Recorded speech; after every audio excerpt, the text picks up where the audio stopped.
O choro agudo cortava o ar pressurizado da primeira classe como uma faca. Miguel Santos, CEO de 34 anos, um dos homens mais ricos de Portugal, balançava nos braços um bebê de apenas 4 meses que não parava de gritar há mais de 40 minutos. O voo Lisboa-Nova Iorque estava apenas na segunda hora e já parecia eterno. Miguel sentia o suor frio escorrer pelas costas apesar do ar-condicionado. Por favor, cala-te, sussurrava ele em vão, o rosto rígido de pânico contido. Aquela criança era sua sobrinha, filha da irmã que morrera num acidente 2 semanas antes, e agora ele, solteiro convicto, homossexual assumido apenas no círculo íntimo, era o tutor legal inesperado. Ninguém no avião sabia disso. Ninguém precisava saber. Num impulso de desespero, Miguel levantou a voz acima do pranto: ofereço 100.000 euros a quem conseguir acalmar este bebê até ao fim do voo. A frase ecoou pela cabine luxuosa. Os passageiros viraram-se, incrédulos. 100.000 euros. Uma fortuna. Mas ninguém se mexeu. Até que uma voz calma, quente como mel do Alentejo, respondeu do corredor: eu aceito o desafio, senhor. André Lopes, comissário de bordo de 29 anos, aproximou-se com passos firmes. Alto, cabelo castanho ondulado, olhos verdes que pareciam carregar marés inteiras, uniforme impecável. Gay, discreto, criado numa aldeia conservadora do interior onde aprendera cedo a esconder quem era. Trabalhar nos céus era a sua fuga, o único lugar onde se sentia livre. Olhou para o bebê, depois para Miguel, e algo inexplicável aconteceu, um relâmpago silencioso entre os dois olhares. Posso? Perguntou André, estendendo os braços. Miguel hesitou apenas um segundo antes de entregar a criança como quem entrega a própria alma. No instante em que o bebê tocou o peito de André, o choro diminuiu. André começou a cantarolar baixinho uma canção de embalar antiga que a avó lhe ensinara, caminhando devagar pelo corredor, embalando com uma ternura que parecia nascer do fundo do peito. Em menos de 5 minutos, o bebê dormia profundamente. Miguel observava, atônito.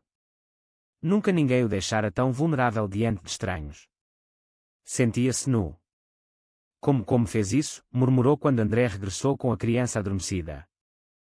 Segredo de família, sorriu André, devolvendo o bebê com cuidado. E quanto aos 100.000 euros, prefiro convidá-lo para um café quando aterrar. Miguel arqueou a sobrancelha, habituado a ser ele quem ditava as regras. Está a recusar 100.000 euros por um café? Exatamente. Alguns prémios valem mais do que dinheiro. Os passageiros aplaudiram discretamente. Miguel sentiu algo mexer-se dentro dele, uma emoção que não reconhecia há anos. Medo. Atração. Curiosidade perigosa. Durante o resto do voo, André passou mais vezes do que o necessário pela poltrona de Miguel. Trocavam frases curtas, olhares longos. Miguel contou que viajava para Nova Iorque para tratar da papelada da adoção definitiva da sobrinha, agora chamada Leonor. André falou da mãe doente no Algarve, da vontade de um dia ter família própria apesar de tudo. Não disseram, sou gay, mas não precisavam. Sabiam. Quando o avião pousou no JFK, Miguel entregou a André um cartão pessoal. Se mudar de ideias quanto ao café, ligue. André guardou o cartão no bolso do colete, coração acelerado. Não vou mudar. Mas nenhum dos dois imaginava o quanto aquele encontro casual iria abalar as suas vidas cuidadosamente construídas. De volta a Lisboa uma semana depois, Miguel tentava adaptar-se à nova rotina com Leonor. Contratar ama profissional, mas à noite era ele quem acordava com os choros. Sentia-se perdido, inadequado. A imprensa começara a farejar a história: bilionário solteiro adota sobrinha órfã, será capaz? Fotos dele com o bebê nos braços circulavam. E, claro, os comentários homofóbicos não tardaram nas redes. Numa noite de insônia, Miguel pegou no telemóvel e, sem pensar, enviou mensagem ao número que André deixara no verso do cartão: o café ainda está de pé. A resposta chegou em segundos: estou de folga amanhã. Conhece o mirador da Senhora do Monte? 18 horas. Miguel sorriu pela primeira vez em semanas. No mirador, Lisboa estendia-se aos pés deles, telhados cor de terracota, o Tejo brilhando ao fundo. André chegou com um saco de papel com pastéis de nata quentes. Sentaram-se num banco, Leonor dormindo no carrinho ao lado. Como está ela? Perguntou André. Melhor desde que aprendi a sua canção, confessou Miguel, voz baixa. Canto-a todas as noites. Péssimo, mas funciona. André riu, um riso aberto que fez Miguel sentir-se leve. Conversaram horas. Sobre a infância, medos, sonhos. André contou como aos 16 anos fora expulso de casa ao ser descoberto com um rapaz. Miguel falou da pressão de ser herdeiro de império familiar conservador, do armário dourado em que vivera até aos 25. Quando o sol se pôs, André pousou a mão sobre a de Miguel. Nenhum recuou. Tenho medo disto, admitiu Miguel. De me apegar. De perder. Eu também, respondeu André. Mas talvez valha a pena. Beijaram-se ali, pela primeira vez, com Lisboa como testemunha silenciosa.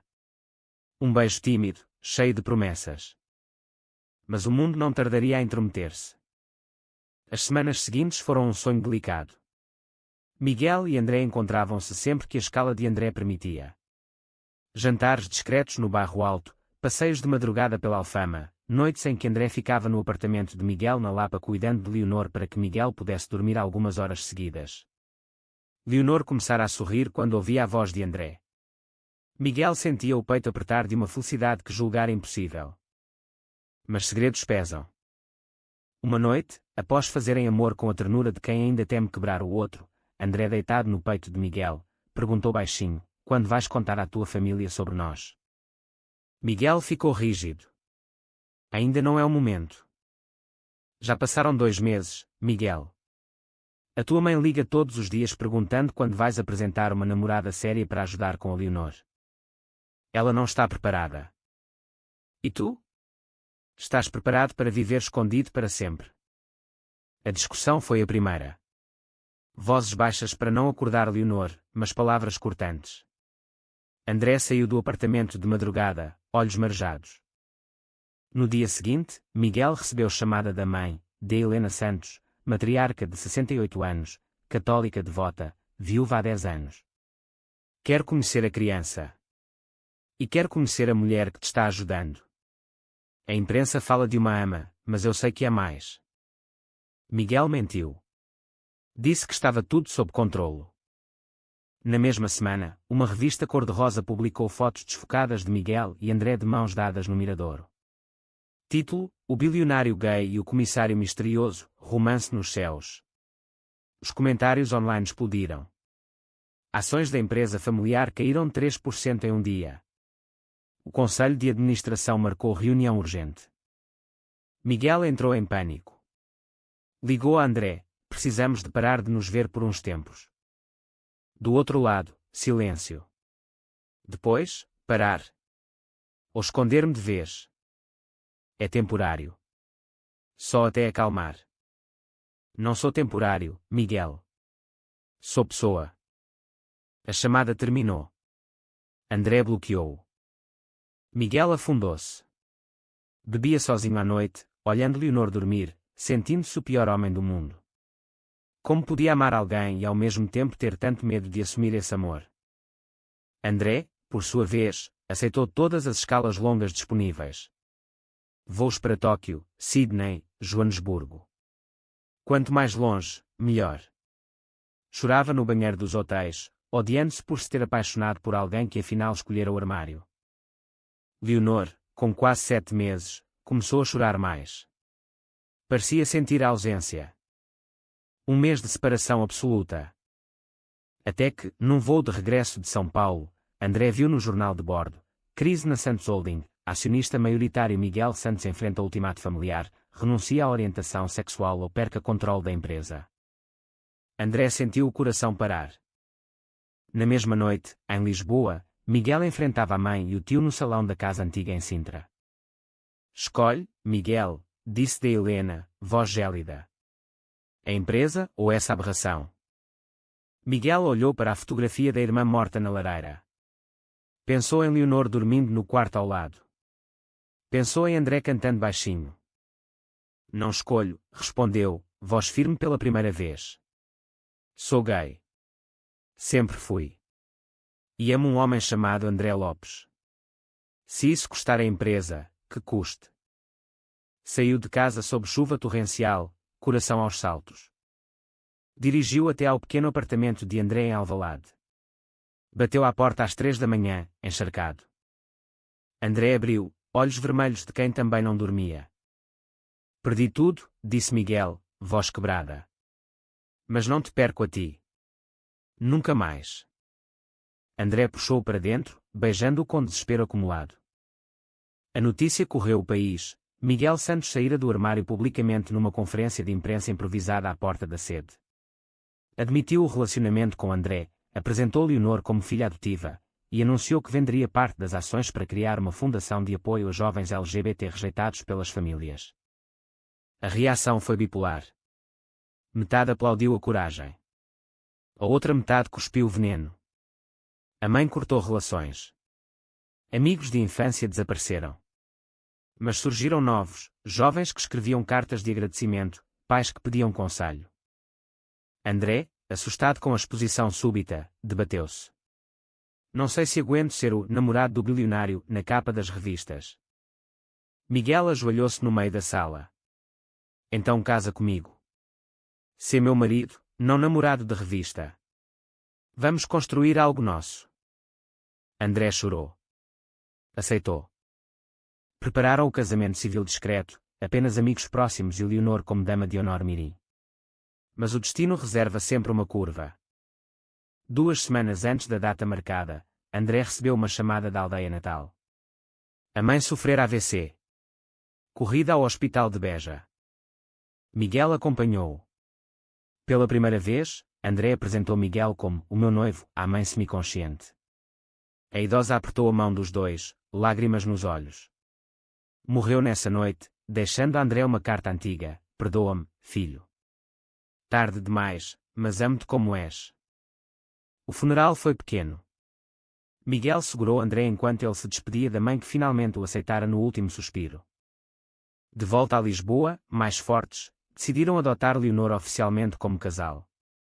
Processo difícil em Portugal para casais do mesmo sexo, mas com a visibilidade de Miguel, portas abriram-se.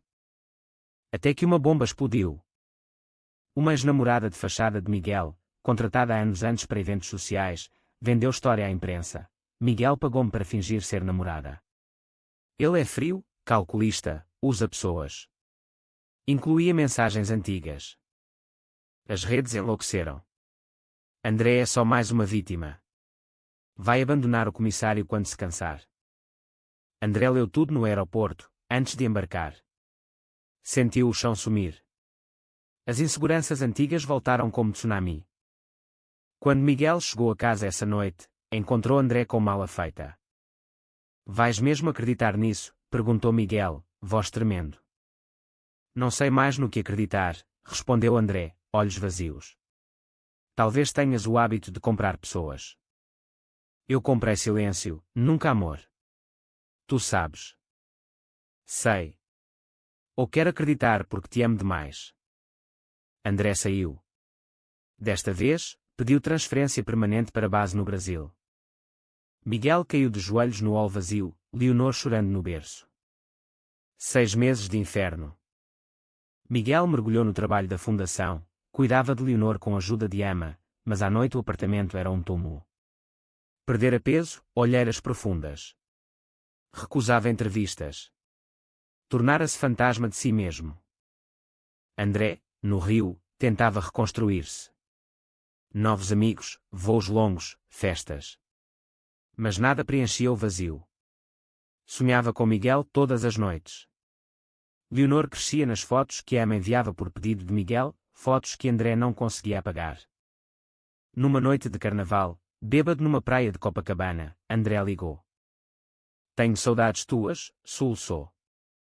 Do outro lado, Miguel, acordado com Leonor doente, respondeu com voz rouca: volta. Por favor. Sem ti não sou ninguém. Tenho medo de ser só conveniência. Então vai ver com os teus olhos. Leonor pergunta por ti. Chama-te Dédé agora. André comprou bilhete para o dia seguinte. Chegou a Lisboa sem avisar. Foi direto ao apartamento. Miguel abriu a porta, descabelado, Leonor ao colo com febre. Olharam-se. Nenhum falou. André pegou na criança, cantou a velha canção. Leonor acalmou imediatamente. Miguel chorou em silêncio. Passaram a noite cuidando da bebé juntos, como nos velhos tempos. De madrugada, André disse: "Quero acreditar outra vez." Mas devagar. "Devagar o tempo que precisares", respondeu Miguel. Recomeçaram. Terapia de casal. Limites claros com a imprensa. André voltou a Lisboa, mas manteve apartamento próprio. Reconstruíram confiança tijolo por tijolo. Até que, num domingo de primavera, André encontrou numa gaveta do apartamento de Miguel um dossiê antigo, investigações privadas sobre a vida de André feitas logo após o primeiro encontro no avião. Fotos, relatórios, até conversa com o ex-namorado. André sentiu o mundo ruir novamente. "Estavas a investigar-me?" "Desde o início." Miguel, pálido, tinha medo. Medo que fosse jornalista, oportunista. "Era antes de te conhecer de verdade." "Mentiste." "Durante todo este tempo." "Destruí tudo quando me apaixonei." "Juro." Mas André não aguentou mais traições, mesmo antigas. Partiu o coração, mas foi embora de vez. Acabou, Miguel. Desta vez para sempre. Um ano se passou. Miguel tornou-se referência nacional na defesa dos direitos LGBT. A fundação cresceu. Adotou Leonor sozinho. Viajava o mundo dando palestras sobre resiliência e amor próprio. Mas dentro dele, um vazio imenso. André subiu na carreira, tornou-se chefe de cabine em rotas internacionais. Namorou brevemente um piloto brasileiro, mas terminou. Nenhum beijo tinha o sabor daquele miradouro. Leonor, com 2 anos e meio, perguntava às vezes: "Onde está o Dedé que cantava?" Miguel respondia que Dedé estava a voar muito alto. Num congresso internacional sobre direitos humanos em Lisboa, Miguel era orador principal. No público, sem ele saber, André assistia, convidado pela organização. Quando Miguel subiu ao palco e falou, voz firme mas olhos marejados, sobre o maior erro da minha vida, ter medo de amar abertamente e ter perdido o homem que me ensinou o que é família, André sentiu as lágrimas escorrerem. No fim da palestra, Miguel desceu do palco e viu, parou. O auditório esvaziava-se lentamente. Foram um para o outro como imãs. "Desculpa", disse Miguel primeiro. "Eu também", respondeu André. "Fugi demais." Abraçaram-se no meio do corredor vazio, chorando como crianças. "Queres tentar outra vez?" "De verdade, sem segredos, sem medo." André olhou nos olhos. "Quero. Mas com uma condição." "Qualquer." "Casa comigo amanhã." "Civil, pequeno, só nós e Leonor. E depois contamos ao mundo juntos." Miguel riu e chorou ao mesmo tempo. "Sim. 1000 vezes sim." No dia seguinte, numa sala discreta da Conservatória do Registro Civil em Lisboa, Miguel Santos e André Lopes casaram-se. Leonor, vestida de branco, carregava as alianças numa almofadinha. Apenas 10 amigos próximos como testemunhas. Trocaram votos simples, mas profundos. "Prometo nunca mais esconder-te do mundo", disse Miguel. "Prometo nunca mais fugir quando tiver medo", respondeu André. Beijaram-se como marido e marido sob aplausos contidos. À noite, em casa, os 3 juntos, Miguel, André e Leonor, dançaram na sala ao som da velha canção de embalar agora em versão alegre. Semanas depois, deram entrevista conjunta à revista mais lida do país. Capa: "Casados, pais, felizes, a história de amor que abalou Portugal." A mãe de Miguel, de Helena, enviou carta. Curta: "Talvez tenha sido eu quem errou. Quero conhecer o meu genro e a neta." Encontraram-se num café neutro. Conversa tensa, mas honesta. Lágrimas. No fim, abraço. Leonor cresceu com 2 pais que a amavam loucamente, numa casa cheia de música, viagens e livros. Anos mais tarde, quando perguntavam a Miguel qual fora o melhor investimento da sua vida, respondia sem hesitar: 100.000 euros que nunca paguei por um café que mudou tudo. E André completava, sorrindo: "O bebé calou-se." Mas os nossos corações nunca mais se calaram. Porque o amor, quando finalmente vence o medo, grita mais alto que qualquer choro.